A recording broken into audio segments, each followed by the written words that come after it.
If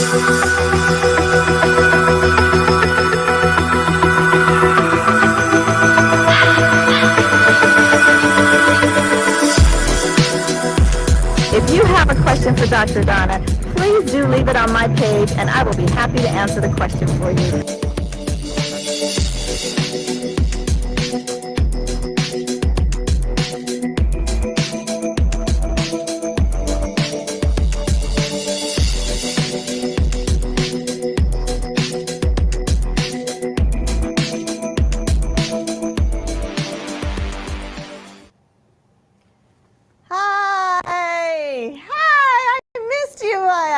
Welcome to season 2 of Talking with Dr. Donna. I am your host, Dr. Donna White-Carey, and I thank you for joining in. I missed you guys. I took the summer off from Talking with Dr. Donna, but I did not take the summer off. Very busy talking about COVID, trying to make sure that that I'm still on my own personal health journey, which we'll talk about during this season.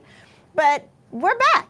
Every Thursday at 6:30 p.m. you have an appointment with your doctor right here.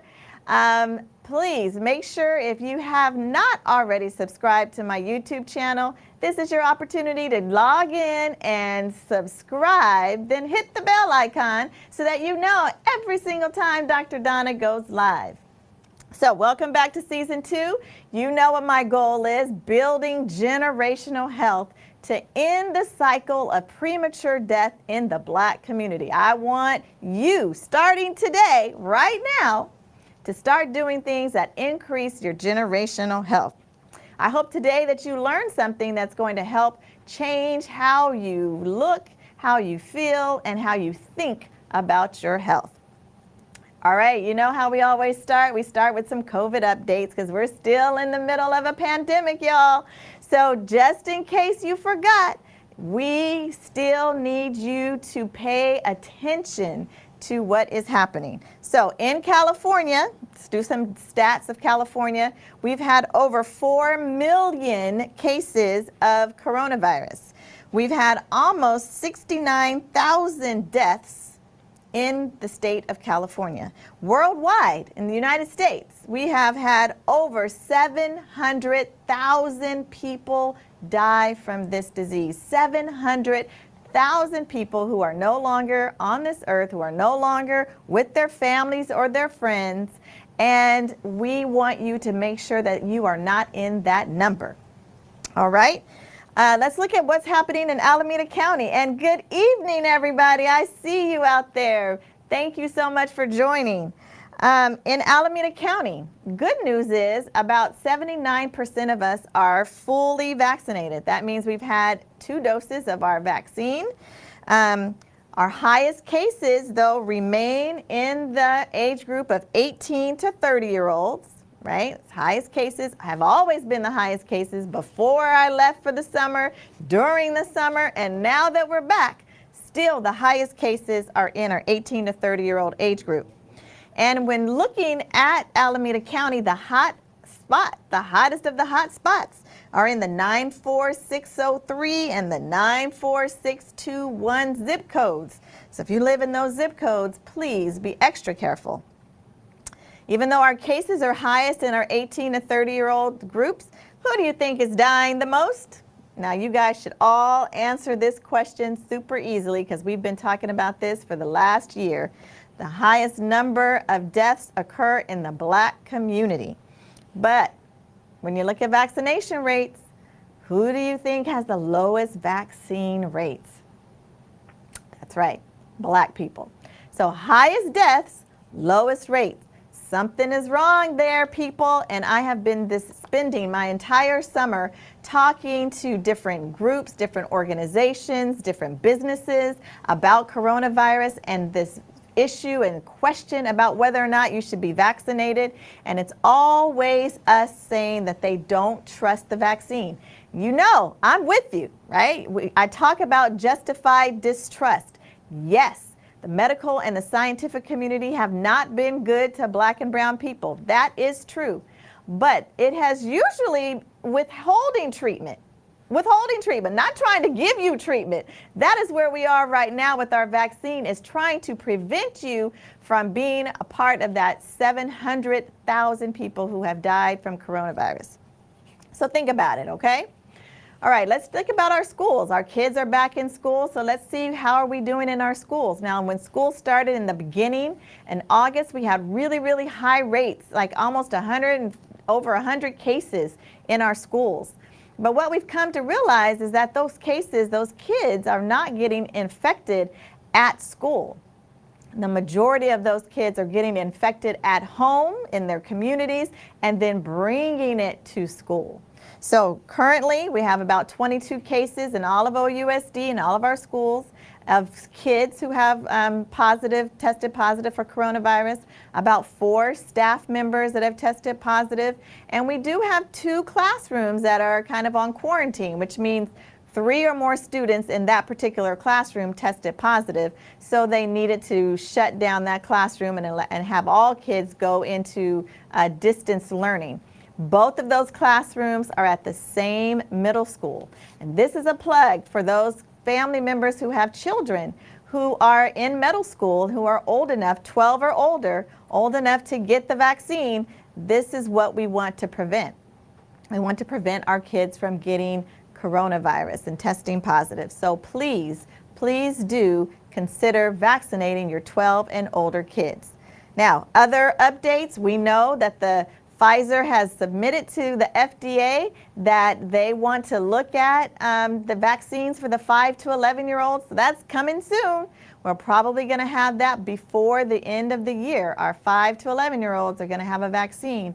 And that is also going to help to prevent the spread of coronavirus at school and in our youngest and most vulnerable. So I hope you're thinking about it. All right. So let's see. As always, I want to make sure you know that you can leave a question in the comment section, leave a question in the chat if you have a question, and let us know what it is on your mind. We've been gone for the summer, but let us know. Do you have any questions about coronavirus, questions about the vaccine, questions about what you should be doing, what you should be thinking about? Let us know. That's why we're here, so that you can talk with Dr. Donna. All right. So, like I said, we are here in season 2, and every season, we think about what it is, after being in season 1, we did a lot of videos, mostly around coronavirus, and now with season 2, we really want to get into this issue of your general overall health.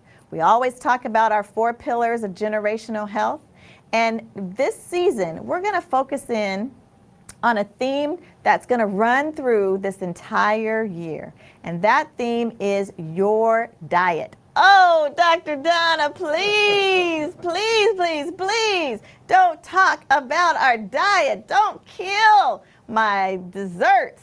I know, I'm with you. It hurts me to think about the fact that I can't have my Snicker bar and glass of milk every day after school like I used to. But we are going to have to focus in on our diet. So every episode for the month, we're going to talk about one particular great food. And what I want you to do is to think about how you could incorporate that food into your diet, so that by the end of the year, we have at least, maybe for some of us, some new foods to try and some new recipes. So stay tuned for the end. We're going to hear about what our food of the month is for October. And I'm really excited to see what you guys are going to do with it, because I know you are creative out there. I know you're some great cooks. I can see you out there. I see you, Victoria Coleman. I know you can cook. So I know you're going to have a great recipe for our food of the month. Looking forward to it. All right, let's talk about why it's important to talk about our diet. So top 5 leading causes of death. All right. Top 5 leading causes of death in the United States. Number 1, heart disease. Number 2, cancer. Number 3, accidents or unintentional injuries, car accidents, mostly, right? In things that, you didn't mean to do but caused death. Chronic lower respiratory diseases, those are things like asthma, COPD, right? Those things that cause death, and then stroke. Top 5 causes of death in the United States. Out of these top 5, 3 of them are pretty much preventable. Heart disease, cancer to some degree, and stroke. Preventable deaths. Our deaths are really associated with our diets. It's linked. Heart disease, cancer, stroke, linked to our diet. Our number one thing that we could do to help ourselves be healthier is to think about what we put into our bodies, okay? Now, our diet is our number one cause of death and disability. I want you guys to I just want that to sit with you for a minute. Our number one cause of death and disability is what we eat and drink. That's why we're focusing in on diet this year, because I want us, whatever we can do to prevent disease, whatever we can make an impact, no matter, it doesn't have to be huge. Small changes within our diet can really, really make a difference in our health. So we're going to talk about this all season long. You're going to get so tired of hearing about your diet, but I don't care, because I'm here to make sure to help you help yourselves, right? All right. So let's get to our guest, because I'm excited to have our wonderful guest with us tonight, Dr. Ralph Peterson. He is amazing physician, a GI specialist. He's got so many accolades, so much experience. I cannot read his entire bio, so I'm just going to give you some little snippets so that you just get a sense of who Dr. Ralph is. He's been practicing for nearly 4 decades, 22 years as a gastroenterology specialist. That means he takes care of everything in your GI, your colon, your liver, right? He does all of that just to make sure that you can make sure that all those parts of your body are taken care of. He's had multiple leadership positions. He's been a chief of staff at Physicians Community Hospital. He specializes in hepatitis C. He has been a spokesman for the American Cancer Society. He has led medical teams to Sierra Leone and the Philippines. I mean, he's just an all-around guy, great physician, practicing in the heart of East Oakland, trying to make sure that he gives you the best knowledge that he can. He received his Bachelor of Science in Biochemistry at UC Berkeley. I will not hold that against you, Dr. Peterson. I won't hold that against you. He got his medical doctorate degree at Howard University and then completed his GI fellowship at the GI District of Columbia Hospital. So, my friends on Facebook, my friends on YouTube, out there ready to hear this knowledge and the nuggets that are about to be dropped by Dr. Ralph Peterson.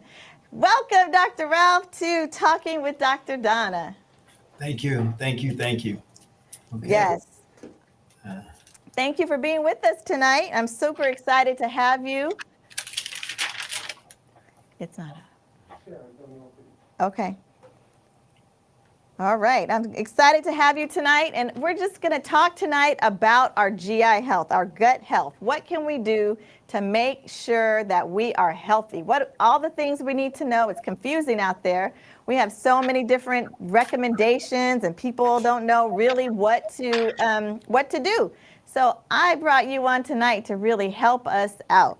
Okay. So let's start with the first question that people have been asking, which is, what is the current recommendations for screening? When am I supposed to get a colonoscopy? Do I even need a colonoscopy? When is that supposed to happen? Well, you just stated that the second leading cause of death in humans in America is cancer. Mm-hmm. Look at cancer in women and say, okay, what's the cancer cause of death in women? Number 1 would be death. We're talking about lungs. Number 2 would be breast. Number 3 would be colorectal cancer. If you move to men and ask that same question, what caused cancer death in men? Number 1 would be lungs. Number 2 would be prostate. Number 3 would be colorectal cancer. Colorectal cancer always in a mix. Now, if you put men and women together, and they ask, okay, what's the most common cause of cancer death? This is the number 2 cause of cancer death after heart disease would be lungs. Number 2 is colorectal cancer. So cancer of the colon is very prevalent. It's something I look for on a daily basis in patients who refer to me with different symptoms. We can talk about that later to make sure that we catch cancer early, because once you catch cancer early, it's curable. And if you catch it early, it's treatable. All We right. tend to catch it late, and that's the problem. We don't like catching late. 25% of the people, we catch cancer late when it's already somewhere else, either in the liver or in the lungs, somewhere else where it's difficult to treat at that point. Yeah. All right. So I know there's been some question about, should we get a colonoscopy? Should we get that every year? What age should we be when we get our colonoscopy? Should I be 55? Should I be 50? 45? So much information out there. What is your answer? When should we get screened for colorectal cancer? Let me give you the answer. Here's the Okay. answer. I got an answer since I've been doing this for so long. The American Cancer Society in 2018 said 45. We were at 50. It moved down to 45. The United States Preventative Health Services Task Force recently said, okay, 45. Why that's important is because now the insurance will pay for diagnostic procedures that are done at that age, even if you have no symptoms. The problem with that is, to me, 45 is too late. So I'm being very radical. You're hearing a very radical opinion. I think we need to be outliers, particularly as African Americans, since we are high on the list of people dying of colorectal cancer more than any other race. I personally think that we need to be screened at 30, not with a colonoscopy, but with a FIT test. Let me define the difference in the different testing. First of all, colonoscopy is the gold standard. No question about it. It's the gold standard because if you find something, you can take care of it right then and there. But there are 2 other tests. But let me tell you about a study that was done in 2014, if I may, out of New England Journal of Medicine. They scoped 10,000 people. Of those 10,000 people that they scoped, 665 of them had cancer of the colon. But at the same time, they did a FIT test, the one that you're talking about, but they also did a Cologuard test, which is a multi-targeted FIT test. It's a little bit more sophisticated than a FIT test. And what they found of those 65 folks who had cancer diagnosed by colonoscopy, 60 of them was diagnosed by that multi-targeted FIT test, which is very important. Of those who had 65 had cancer, 48 was diagnosed by the FIT test. So the FIT test didn't pick it up as much, but it did pick it up in 74% of the patients. But what they also found out of those 10,000 patients is that 757 of them had advanced lesion, not quite cancer, precancerous lesion. Precancerous lesion means it's close to cancer, but not quite cancer. It's going in the direction of cancer, a villus adenoma, or pure villus adenoma, or tubular villus adenoma. We're more concerned, or a sessile polyp. Forgive me the name, but that's what they're called. A sessile polyp is flat, about 1 centimeters in length, hard to find sometimes. Sometimes we might miss it. Most time we don't if we're really paying attention. But those can be cancer.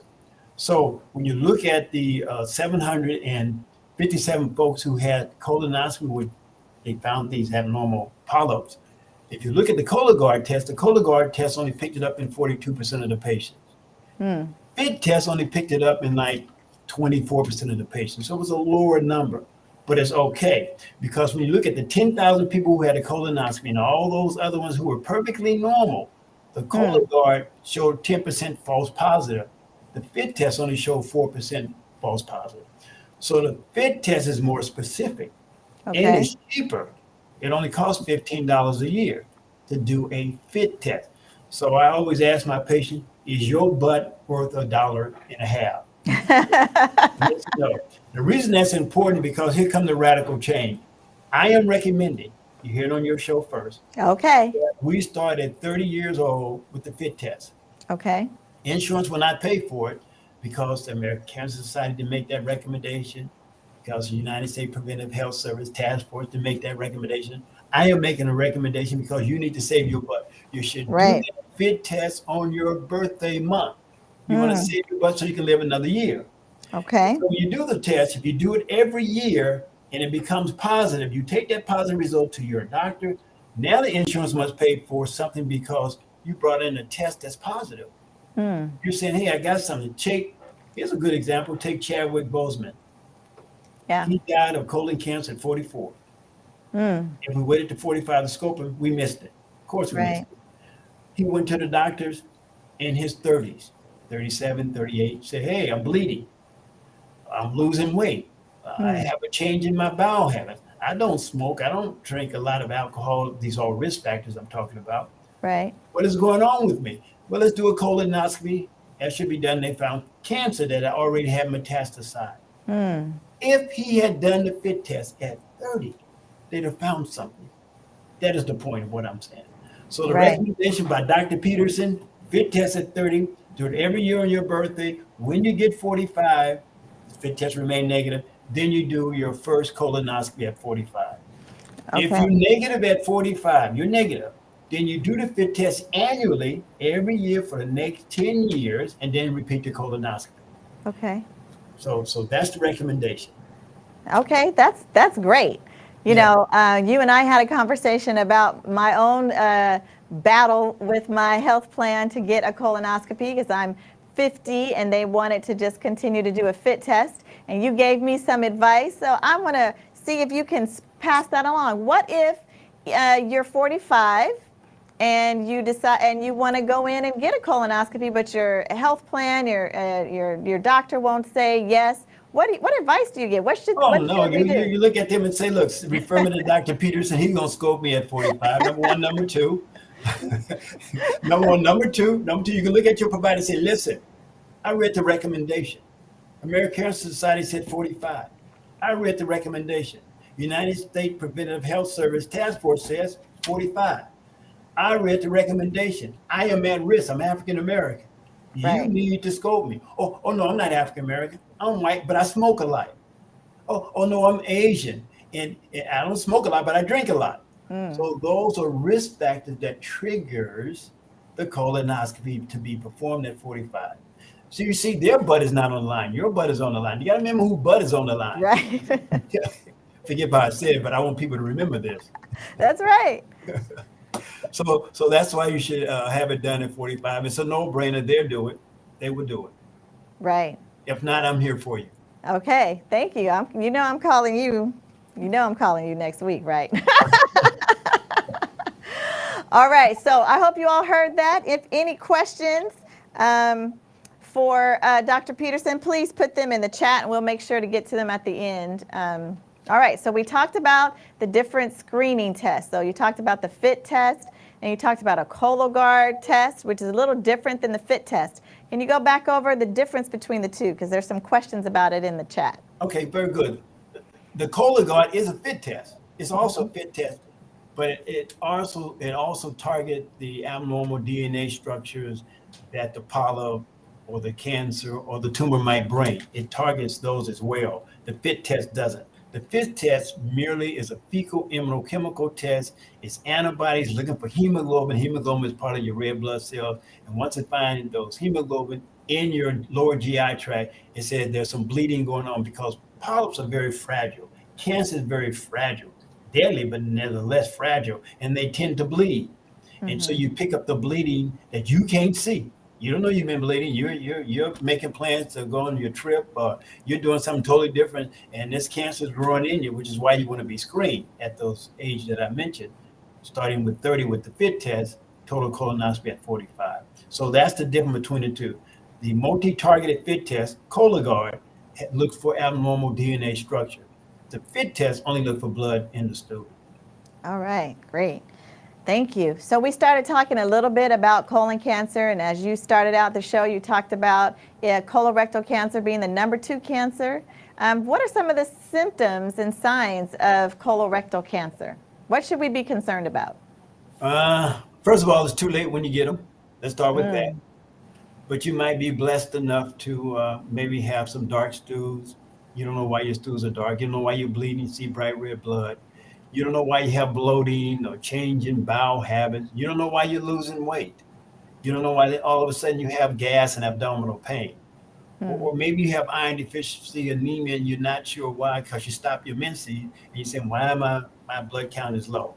So those are some of the signs and symptoms that people present with. Keep in mind that a majority of patients present with nothing. So you Wow. really want to think about screening as opposed to waiting for signs and symptoms. Wow. Thank you.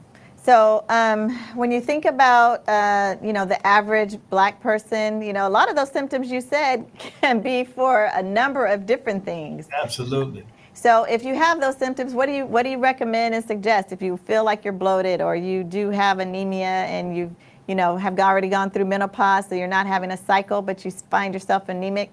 What's How your old are you? steps? What age are you talking about? Let's see. I'm 55. Well, and you have not had a colonoscopy? And I had a colonoscopy, but I had a colonoscopy 5 years ago because my doctor said it was clean and I didn't need to have another one.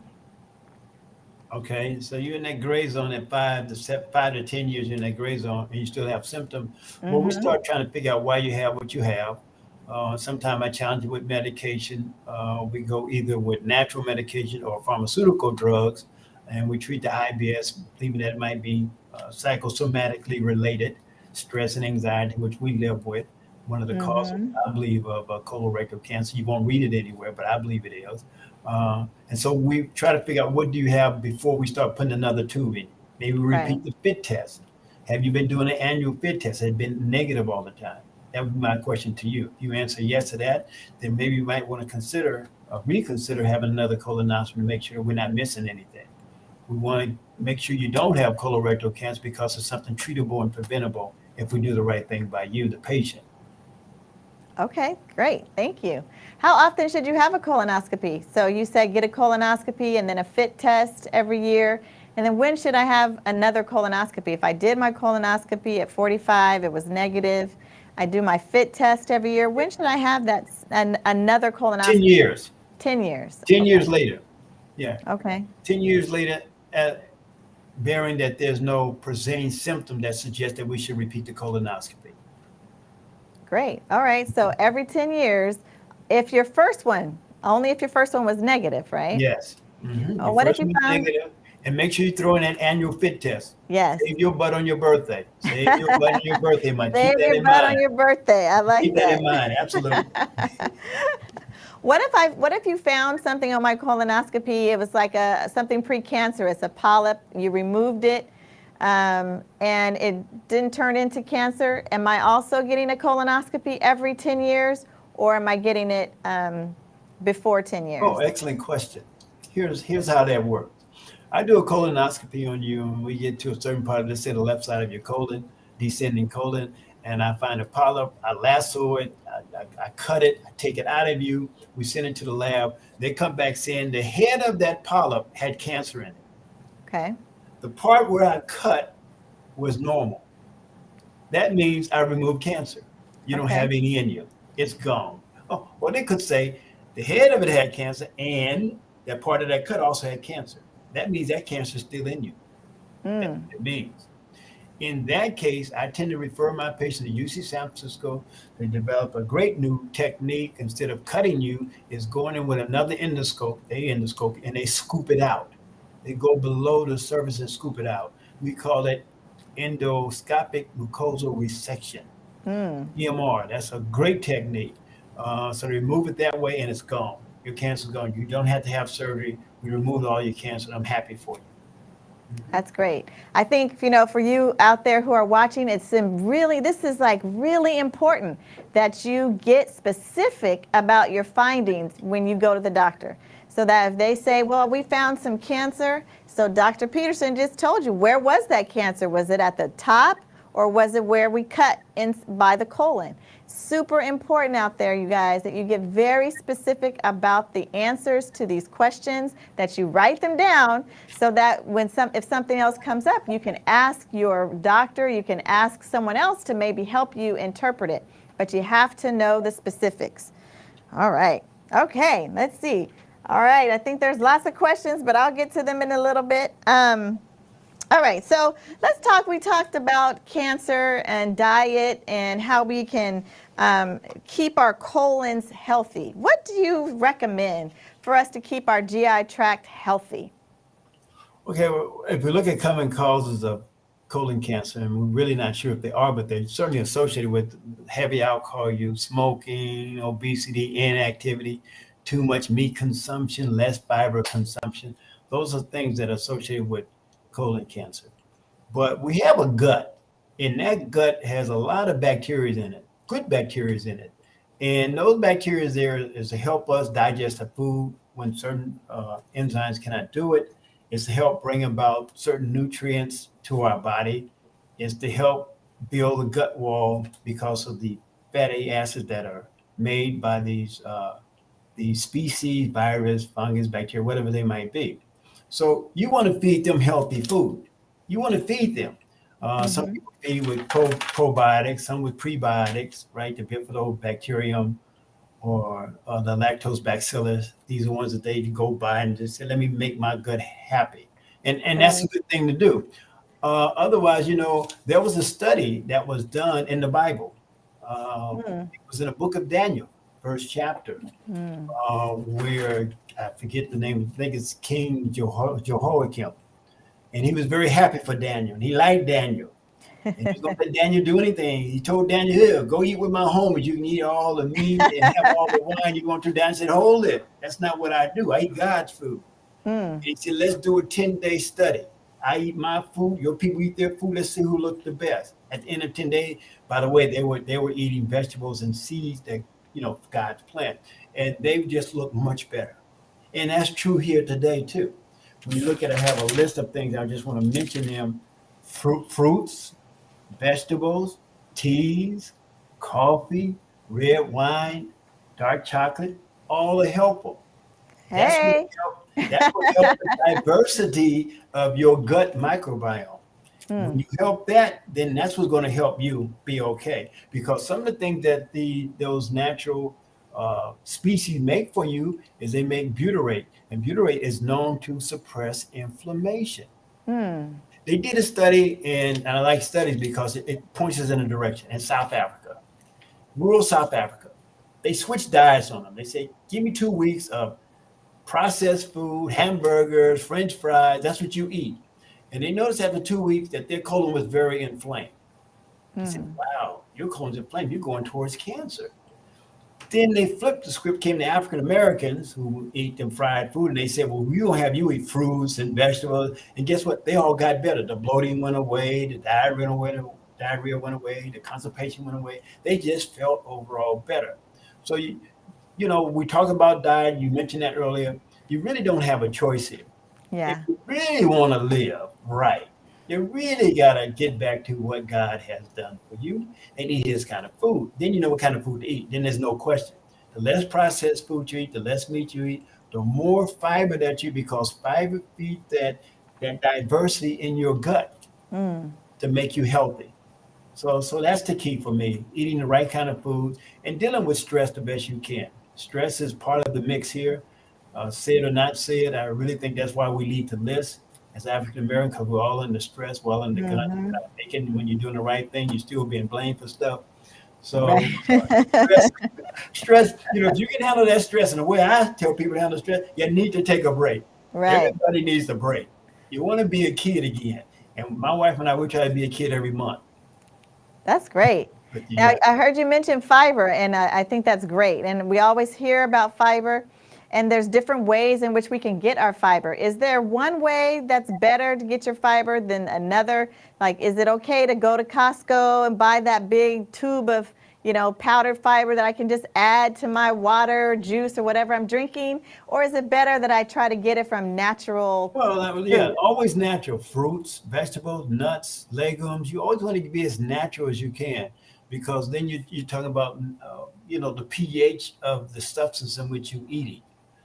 Kellogg's all brand cereal, brand muffin. Get your fiber in. It's helping you. It's not hurting you. It helps your bowel habits too, whether you have constipation or diarrhea. So you want to eat the fiber. You want to be as natural as you can. Yeah. Yeah. And you're pretty fit. Do you have any tips what do you do to keep yourself fit? I try to, live what I talk about.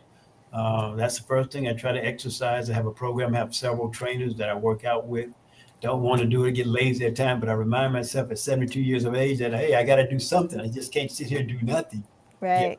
So, yes. Thank you.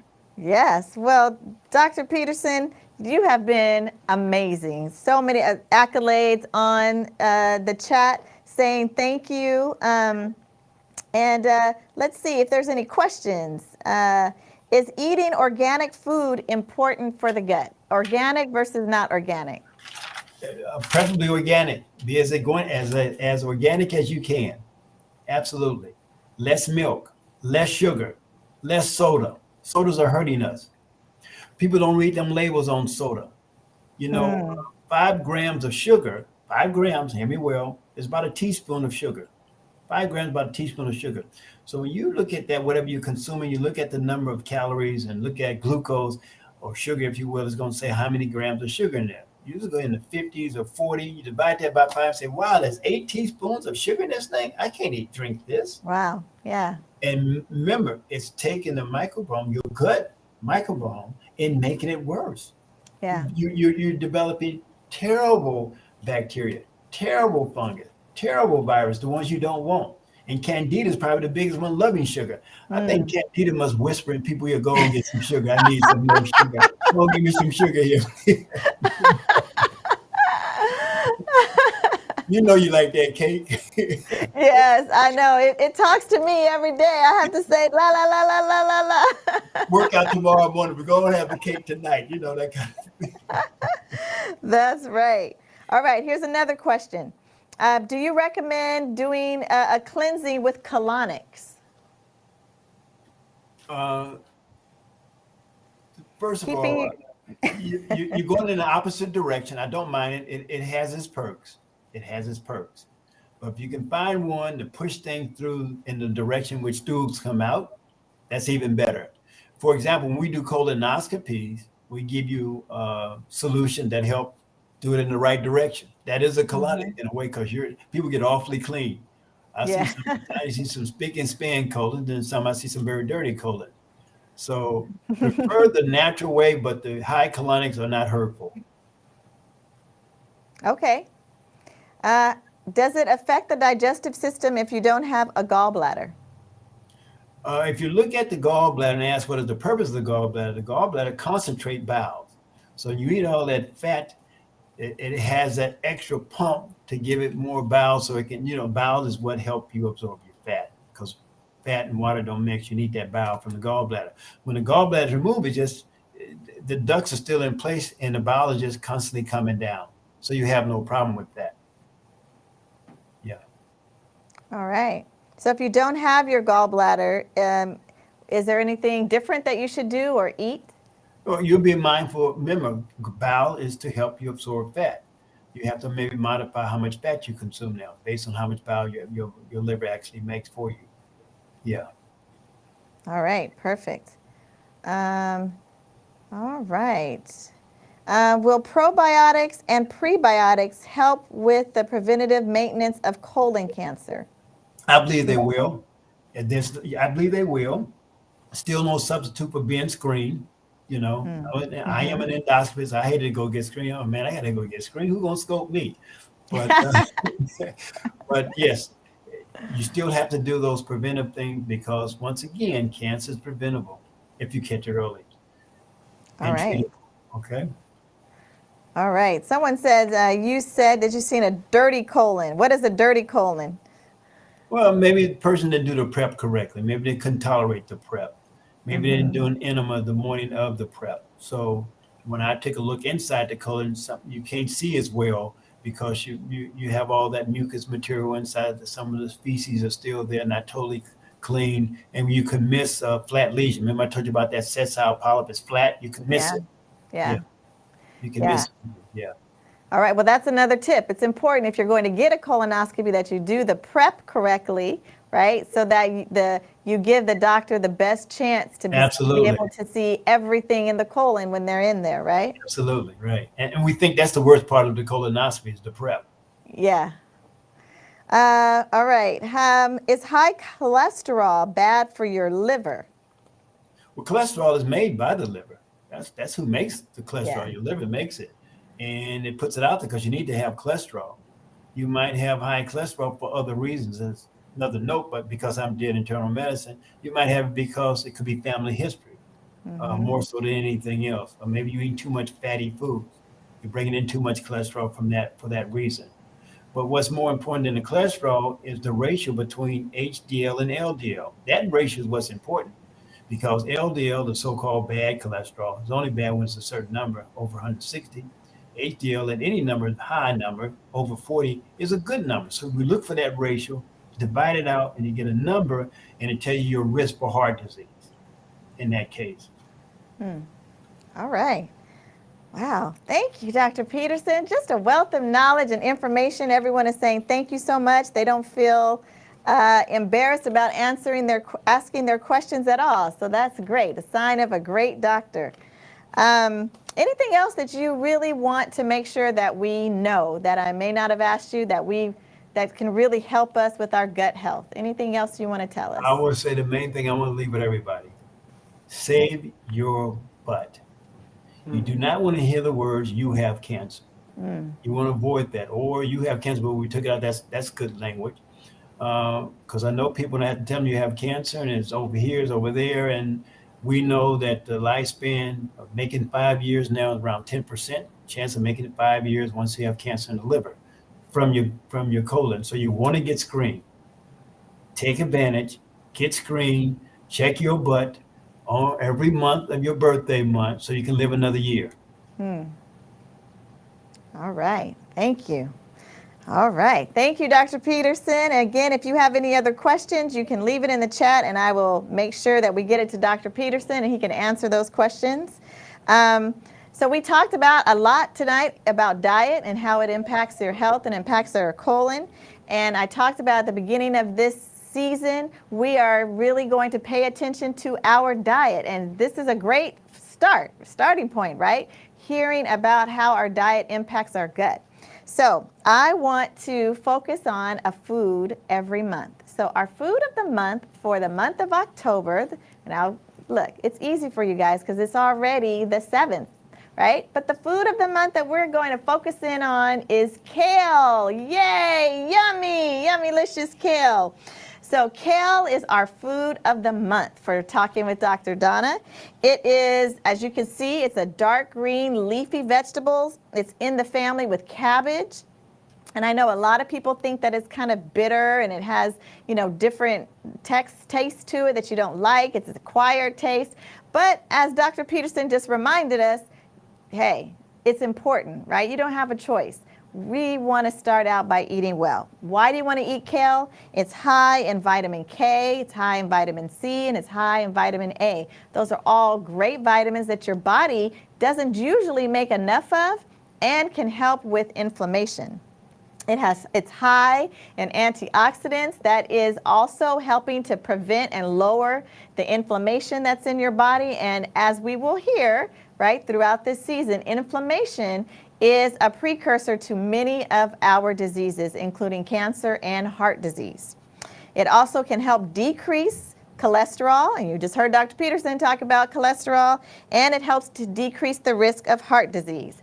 So our food of the month is kale, and I want you all to just think about how you can eat kale and share with the different ways in which you've discovered how you can eat kale. We're going to share it on my Facebook page, Talking with Dr. Donna. Share your recipes. Share how you made kale. What did you use? One of my favorite things, I don't know, I want to tell you guys now or save it for my segment next week, but one of the things I like to do with kale is to roast it and make kale chips. It's really, really good, really good. A little bit of olive oil, just a dash of sea salt on it, and you have like this really good healthy chip versus getting something like Lay's, okay? So share how you're going to make kale, share some great recipes so we can all eat our good food of the month, which is kale, all right? Share that on my page, Talking with Dr. Donna. All right, so you made it through. It's our first episode of season 2 of Talking with Dr. Donna. Thank you so much for joining us tonight. Remember, you have an appointment every single Thursday with your doctor, 6:30 p.m. Share the page, like the page, subscribe to my channel. Let people know that we are here trying to build generational health, starting with you. Right here, right now, today, what can you do to help make yourself healthier? Thanks for listening. Hope you have a blessed evening. Eat that kale, share with us how you eat it, and most importantly, take care of yourself. Until next week, have a blessed evening.